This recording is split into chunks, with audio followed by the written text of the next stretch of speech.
एक साधु और शेर की अनोखी दोस्ती। एक बार की बात है, एक घने जंगल में एक साधु तपस्या करते थे।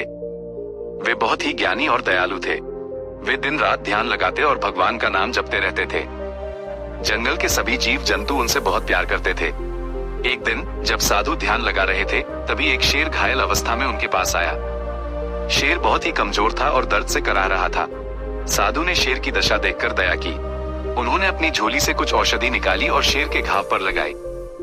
कुछ दिनों के बाद शेर बिल्कुल स्वस्थ हो गया। शेर साधु का बहुत आभारी था और उसने साधु को अपना दोस्त बना लिया। वे दोनों दिन रात साथ रहने लगे। शेर जंगल से शिकार करके साधु को लाता और साधु उसे आशीर्वाद देते। एक बार जंगल में एक शिकारी आया। शिकारी ने शेर को देखकर उसे मारने की ठानी। शिकारी ने अपना धनुष तीर तैयार किया और शेर पर निशाना लगाया।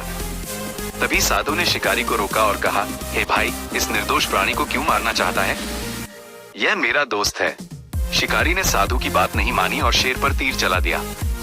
तीर शेर के बहुत करीब से गुजरा, लेकिन शेर बाल बाल बच गया। शेर गुस्से में आ गया और शिकारी पर झपट पड़ा। शिकारी डरकर भाग खड़ा हुआ।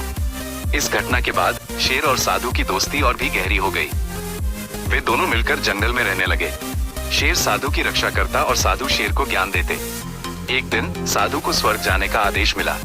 साधु ने शेर को अपने पास बुलाया और उसे आशीर्वाद दिया। साधु ने शेर से कहा, हे मेरे दोस्त, मैं तुम्हें बहुत याद करूंगा। तुम हमेशा अच्छे रहना। शेर साधु के जाने का बहुत दुखी हुआ और उसने साधु को बहुत रोया।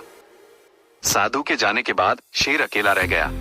वो दिन रात साधु को याद करता रहा। शेर ने साधु के आश्रम में ही रहना शुरू कर दिया और साधु की याद में तपस्या करने लगा। कहानी से सीख। दयालुता। साधु की दयालुता ने शेर और इंसान के बीच दोस्ती का नाता जोड़ा। सहिष्णुता। साधु ने सभी जीवों के प्रति समान भाव रखा। प्रकृति से प्रेम। साधु ने प्रकृति से प्रेम करना सिखाया। दोस्ती। दोस्ती किसी भी जाति या धर्म से परे होती है।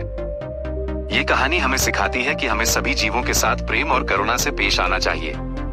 हमें प्रकृति का सम्मान करना चाहिए और सभी जीवों के साथ मिलकर रहना चाहिए।